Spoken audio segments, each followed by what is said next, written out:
But the crowd started throwing hard-packed snowballs at the men.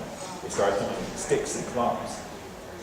And at one point, a large club hit one of the soldiers, and the soldier fell to the ground, and he was so flustered and furious, he picked up his gun, he stood up, he yelled, "Fire, damn it, fire!" And he pulled the trigger. And all the other soldiers, hearing this, they thought they heard a command to fire, somebody already fired, and the other soldiers started firing too. The result of this ended up being that 5 civilians were killed, and 6 more were badly wounded. Somehow, Captain Preston got his men back in barracks. It wasn't easy. When the civilians saw the bodies on the ground, they were shocked. In fact, several people said that they just assumed that people had fled the scene and left their coats on the ground. They were shocked that the British troops had actually dared to shoot Americans. And so they rushed forward to grab the bodies, and the soldiers raised their muskets again, thinking that they were being rushed. And Captain Preston had to run down the line, pushing up the rifles, saying, "Stop, stop, whatever, no more shooting." And he rushed them all back. Now, 5 people were dead. And not only was this a tragedy, but it was a political opportunity to the Patriots. They were never slow to capitalize on these disasters for political gain. When the boy was killed, when they were storming the Merchant, they held a huge funeral. They had 20,000 people lining the streets of Boston for this funeral. Boston itself only had about 20,000 people. They got everybody from surrounding towns. They turned it into a big political event. A big, look at what the British and the Loyalists are doing to us. And the same thing here. The Boston Massacre quickly developed a whole fiction around it. There was all sorts of accusations about what had really happened, and pretty soon what people in Boston thought had happened is a bunch of British troops had come out and walked into a crowd and started coldly shooting at the people. Someone drew a picture of this, and it showed the troops standing in front. There's nothing at their back, nothing at their back. They were just standing right out in the middle of King Street, and Captain Preston was standing behind his soldiers with the sword drawn, yelling, "Fire!" And Paul Revere took this picture. He was a silversmith, and he turned it into a nice piece of art, and he started distributing it all around to really get this idea. Various fictionalizations of this event took place to really just foment anger towards England and the troops. And Boston found itself crying for blood, crying for justice at this terrible Boston Massacre. And so, John Adams was involved with this. John Adams was a big patriot. He was very political. He was very involved in trying to really work this for political purposes. Until he received a visit very soon after the Boston Massacre. And the visit was from somebody who had talked to the soldiers, and he said they need a defense lawyer, and they want you. And John Adams said he never hesitated. Whatever else you want to say about John Adams, he was a man of principle. And to quote him, he said, quote, "Persons whose lives were at stake ought to have the counsel they preferred." And he agreed to represent these soldiers and Captain Preston to defend them.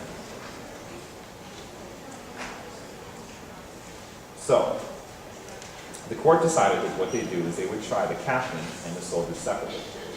Probably because the cases were very different. With the captain, they needed to prove that he had given the order to fire. Now, we know that he didn't, but back then it wasn't very clear. There was a lot of people willing to testify that Captain Preston had given the order to fire, in which case he would be guilty of murder, because his soldiers had no alternative but to fire. For the men, for the soldiers, they had to prove that they had not been given the order to fire. So either way, they figured they were going to find someone guilty. Now today, the courts would never allow the same defense attorney for both the captain and the soldiers, because that's a conflict of interest. In one case, they're trying to prove that this guy did not give the order to shoot. In the other case, they're trying to prove he did. But back then, the law was a little bit different than today, and they allowed it. So John Adams set to to work, busily defending his clients. And he basically, the first trial was Preston. And the defense came down to this. Who gave the command to fire? He was saying that we have witnesses to say that Preston did not give the command to fire. This officer did not give the command to fire. Secondly, he brought up that Preston was standing between the crowd and his men. And on top of that, his men had bayonets attached to the rifles, which is usually not something you do if you're actually going to command people to fire. You would have them take the bayonets off first. And finally, he called it self-defense, saying that Preston was in a very difficult situation and that he had to defend himself. Well, they brought in a lot of witnesses.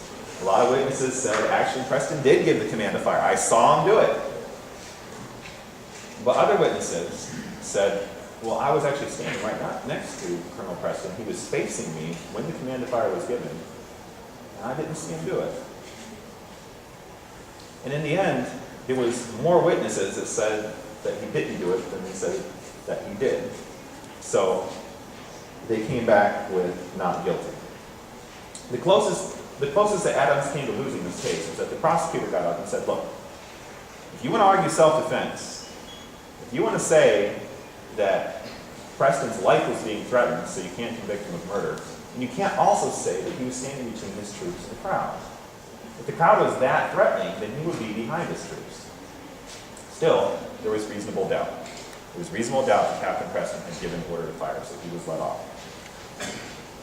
Next up, they had the soldiers' trial.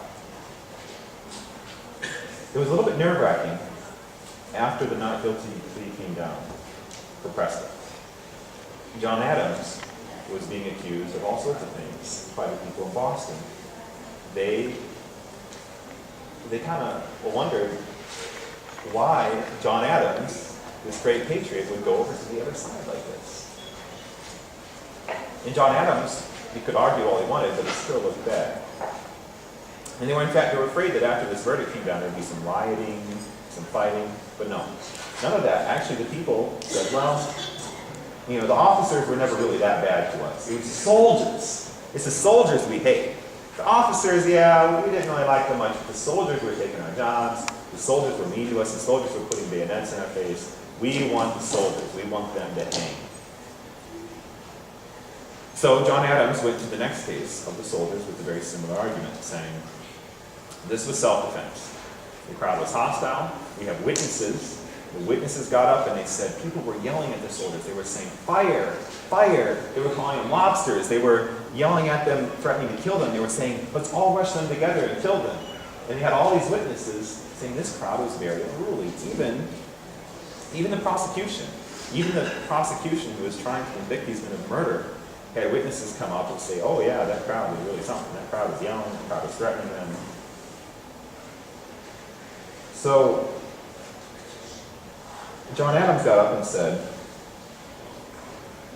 there are 5 people dead. And we know that the 5 people are dead at the hands of these 8 guys.